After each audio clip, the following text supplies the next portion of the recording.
मैं अनिश कुमार आप लोग के बीच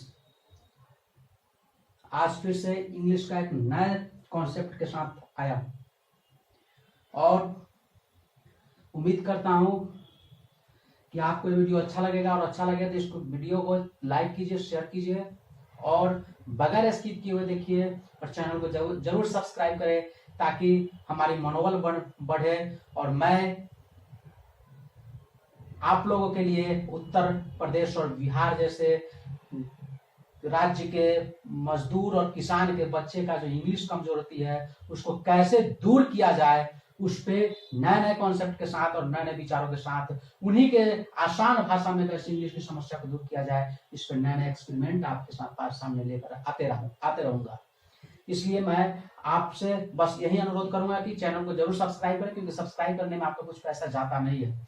चलिए आते समझते हैं। आज जो यह वीडियो है और यह जो आपका कॉन्सेप्ट सामने दिख रही है, यह आपको टेंस को पढ़ने के लिए सबसे ज्यादा जरूरत है। अगर इस कॉन्सेप्ट को नहीं समझे तो टेंस आपकी क्लियर नहीं होगी, तो इसको समझना जरूरी है। तो चलिए सबसे पहले देखते हैं। जो सामने देख रहे हैं आपको लिखा हुआ है is, am, are, was, were, have, has, had, do, does, did, can, could, will, would, may, might, must, ought. ये छूट गया इसमें शैल शुड भी होता है। Shall should, ought, need, dare, used to. ये जितने 24 वर्ब्स है ये सभी को इंग्लिश भाषा में अगर हम लोग समझे तो इसको हेल्पिंग वर्ब्स बोलते हैं। सभी को बोलते हैं हेल्पिंग वर्ब्स। ये सभी हेल्पिंग है, इट मींस हेल्पर है। तो हेल्पर भी सबको, और मेन वर्ब का हेल्पर होगा। हेल्पर होगा तो किसका होगा? मेन वर्ब का हेल्पर होगा। तो मेन वर्ब्स कौन है तो बता दिए थे। वर्ब्स की क्लास को जाकर देखिए, वीडियो को देखिए, उसमें बताया गया है कि वैसा वर्ब्स जिसका हिंदी मीनिंग करने के बाद लास्ट में ना आ जाए वैसे वर्ड्स, उसको वर्ब्स, मेन वर्ब्स बोलेंगे। जैसे राइट का मतलब लिखना, स्पीक का मतलब बोलना, अंत में ना आ रहा है ना, तो ऐसे सभी वर्ड्स कहलाते हैं मेन वर्ब्स। अब देखते हैं इसमें सभी जो है हेल्पिंग वर्ब्स किसके हेल्पर होंगे? मेन वर्ब के हेल्पर होंगे। तो याद रखना है, याद रखने वाली क्या चीज है कि मेन वर्ब्स का 5 फॉर्म्स होता है, V1, V2, V3, V4 and V5। ये 5 फॉर्म्स मेन वर्ब्स का होता है। तो पांचों फॉर्म्स के बाद पास हेल्पर रखने की औकात नहीं है। हेल्पर V2 और V5 के पास तो रखने की कोई औकात ही नहीं है। यानी कि इसके पहले कभी भी हेल्पिंग वर्ब यूज नहीं होगा, कभी भी नो यूज नहीं होगा, कभी भी नहीं यूज होगा। किसके पहले? V2 और V5 के पहले, याद रखिएगा। तो ये सब किसके पहले यूज होगा? तो V1 जो है इसका हेल्पर जो होगा ये सभी होगा। Can, could, will, would, may, might, must, ought, shall, should, need, dare, used. ये सब किसका गुलाम है? तो V1 का, वर्ब का पहला फॉर्म का गुलाम है। ये सभी को इंग्लिश के भाषा में मॉडल वर्ब भी बोलते हैं। तो याद रखिएगा मॉडल ऑक्सिलरी वर्ब जितना है, मॉडल हेल्पिंग वर्ब, वो सब V1 के गुलाम है। बाकी जो ये सब हो गए यह सब V3 और V4 के गुलाम है। तो इतना कॉन्सेप्ट को याद रखना है बस।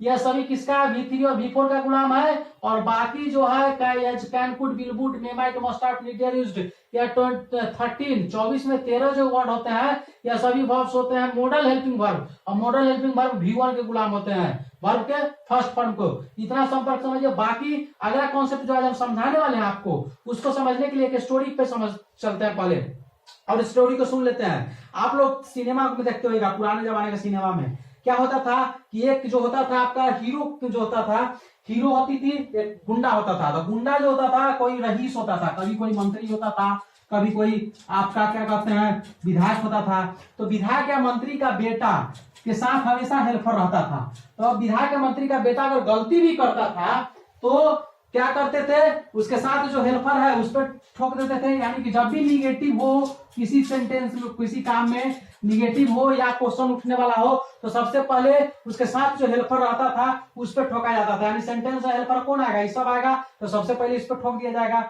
दूसरा चीज क्या देखते थे कि अगर उसके साथ कोई हेल्पर नहीं रहे और विधायक का बेटे गलती कर देता था तो उस स्टेज में क्या करते थे कि वो हेल्पर खोजते थे जो उसका गुनाह को कबूल करने वाला हो, और उसको खोजा जाता था। इसीलिए देखिए इसे स्पेशल इसको क्या किए हुए हैं, घेरे हुए है डू डज डिड को, ये स्पेशल गुनाह कबूल करने वाला हेल्पर है। अब आगे समझेंगे सभी जो देख लिख दिए हैं, पहले इसलिए लिख देते हैं कि वीडियो शॉर्ट होगा ताकि आपको समझने में सुनने में अच्छा लगेगा। ज्यादा लंबा वीडियो हो जाता है लिखते क्रम में, जो आप स्किप कर जाइएगा, नहीं देखिएगा समझिएगा नहीं, कॉन्सेप्ट आपको क्लियर नहीं होगा। तो देखिए सबसे पहले इसको देखिए यहाँ पे क्या है, तुम अमीर हो, तुम अमीर होगा इंग्लिश क्या बनाते हैं हम, यू आर रिच।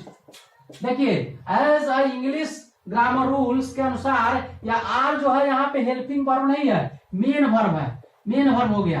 क्यों मेन वर्ब हो गया, इसके लिए आपको पिछला वीडियो देखना पड़ेगा क्योंकि उसमें बताया है कि कब हेल्पर मेन वर्ब बनता है। एग्जांपल एक जैसे बताए थे कि डॉक्टर अगर नहीं रहे हॉस्पिटल में तो लोग कंपाउंडर के डॉक्टर बोल देता है। इसका मतलब कंपाउंडर डॉक्टर नहीं हो गया, उसको खाली बूझ कर दिया जाता है क्योंकि उस समय मजबूरी है, तो इसको बूझ किया गया मेन वर्ब बना के। मेन वर्ब है नहीं, है ही हेल्पिंग वर्ब, तो हेल्पर ही है, इसको मेन बना के इसको बूझ कर दिया गया है ताकि तनका सेंटेंस में रहेगा ना। तो सपोज दैट कंपाउंडर को अगर डॉक्टर नहीं कहिएगा और सुइया नहीं देगा तो क्या कहिएगा, आप मर जाइएगा, उस समय आपको राहत नहीं मिलेगा। इसलिए डॉक्टर की अनुपस्थिति में कंपाउंडर के डॉक्टर साहब कह दिया जाता है। तो यहाँ मेन वर्ब नहीं है इस सेंटेंस में, ये चलते इसी को मेन वर्ब कह दिया है, लेकिन मेन वर्ब नहीं है, इसको खाली ससुरा के बूझ कर ले, बूझ, ताकि पूछ रहे इसमें, बाकी आगे कोई दिक्कत नहीं है। अब देखिए जब हेल्पर है निगेटिव आ गया, डॉक्टर साहब नहीं है तो कौन गलती किया, हेल्पर किया है, मैं नहीं होता, हेल्पर पर नहीं ले लेगा, हेल्पर वाले लिया नहीं, यू आर नॉट रिच हो गया। अब देखिए क्वेश्चन उठ गया, क्या तुम अमीर हो, तो क्वेश्चन जब भी आता, देखिए क्वेश्चन में दो होता है, एक ऐसा क्वेश्चन होता है जिसका आंसर आप दीजिएगा ना तो हाँ ना से काम चल जाएगा, एक ऐसा होगा ना जिसका आंसर हाँ ना से काम नहीं चलता है, उसको विस्तृत विवरण देना पड़ेगा, एक्सप्लेनेशन करना पड़ेगा।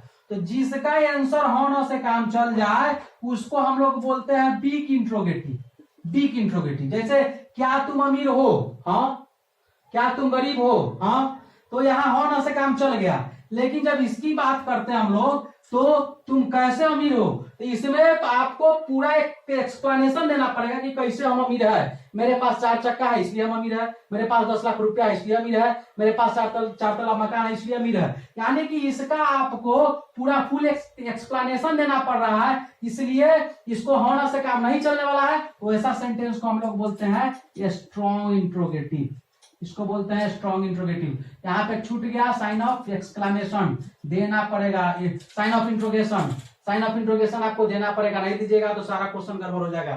साइन ऑफ इंट्रोगेशन देना पड़ेगा क्वेश्चन वर्ड में, क्वेश्चन सेंटेंस में, इंट्रोगेटिव सेंटेंस में। तो अब आगे देखिए क्या है, तो इसको बिग इंट्रोगेटिव बोले तो क्यों, क्योंकि हॉन से काम चल गया। इसको समझ लीजिए पहले कि वैसा एक क्वेश्चन जिसका आंसर होना से काम चल जाए उसको बिग बोलेंगे, जिसका आंसर होना से काम न चल के एक्सप्लेनेशन देना पड़े उसको हम लोग स्ट्रॉन्ग इंट्रोगेटिव बोलेंगे। नेक्स्ट समझते हैं अब इसको कैसे बनाते हैं ट्रांसलेशन को। देखिए इसमें हेल्पर था ना ऊपर वाला में, तो जब हेल्पर है क्वेश्चन उठ गया, बस हेल्पर पहले आ जाएगा, आ गया हेल्पर पहले, हेल्पर पहले आ गया, बाकी को शिफ्ट जो जहां पे है वैसा है, आर यू रिच। उसी तरह से इसमें हेल्पर पहले है, बाकी सब जो बच गया उसको जस्ट एज इट इज लिख देना है, आर यू नॉट रिच। लेकिन यहाँ पे देखिए अब क्या है, तुम कैसे अमीर हो, यहाँ पे भी क्वेश्चन उठ रहा है, तो क्वेश्चन उठेगा हेल्पर आगे जरूर आएगा, हेल्पर इसमें भी आगे आ गया है, आर यू रिच इसमें भी आगे आ गया है, लेकिन इसमें होना से काम चलने वाला नहीं है, यानी हेल्पर से क्लियर नहीं हुआ तो मेन बोलेगा कि तुम क्वेश्चन पहले क्लियर कर, गधा कहीं कैसे चला टपक देता है, तो ये कहे क्वेश्चन क्लियर करो, यानी कि आप क्वेश्चन क्लियर कराया। क्वेश्चन कैसे क्लियर करेगा, तो कह रहा कि सर देखिए ना यहाँ कैसे कह रहा है, तो कहे कि कैसे का इंग्लिश यहाँ पे क्लियर कर दिए, हाउ, यानी हाउ आर यू रिच। ठीक उसी तरह से यहाँ पे हो गया तुम कैसे अमीर नहीं हो, तो how are you not rich.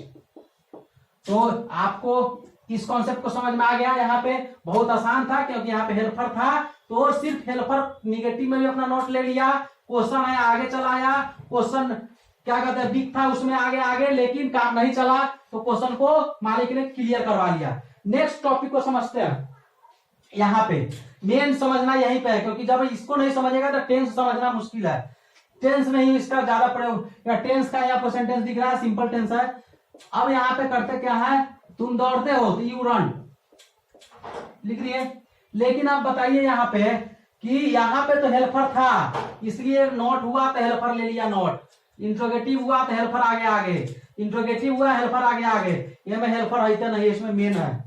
तो मेन मालिक कभी भी अपने ऊपर दोष नहीं लेता है, ना निगेटिव लेगा ना कोई क्वेश्चन उठने देगा। उसके लिए वह क्या करेगा, कोई हेल्पर को खोजेगा जो उसके उस गुनाह को स्वीकार करे। सिनेमा वाला बात याद आ गया होगा, क्योंकि अब वही मर्डर कर दिया है, मेन बेटा मर्डर कर दिया मंत्री का, तो वो कोई ना कोई हेल्पर खोजेगा। वो हेल्पर कहां से मिलेगा, डू से मिलेगा, डज से मिलेगा, डिड से मिलेगा, ये तीनों वही है, वर्ब टू डू वर्ड। उस गुनाह को एक्सेप्ट करने वाला, यानी कि आ गया जबरदस्ती इसको लाया गया है, पैसा दे के चाहे कुछ दे के मजबूरी में, तुम आके एक्सेप्ट करो।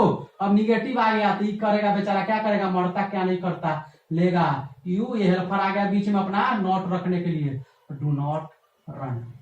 समझ में आया क्यों डू आया है और कहां डू लगेगा कहां डज लगेगा, जब अगला क्लास पढ़ाएंगे तो उसमें क्लियर कर देंगे क्यों डू आया। समझ में आया ना, क्योंकि मेन मालिक कभी भी अपने ऊपर दोष नहीं लेगा, निगेटिव या इंट्रोगेटिव क्वेश्चन नहीं उठने देगा, इसलिए इसको हेल्पर जबरदस्ती बुलाया गया है। ठीक उसी तरह से जैसे सिनेमा में अगर किसी मंत्री का बेटा अगर मर्डर कर दे तो उसका दोष लेने के लिए किसी बगल वाले हेल्पर को पैसा देकर बुलाना पड़ता है।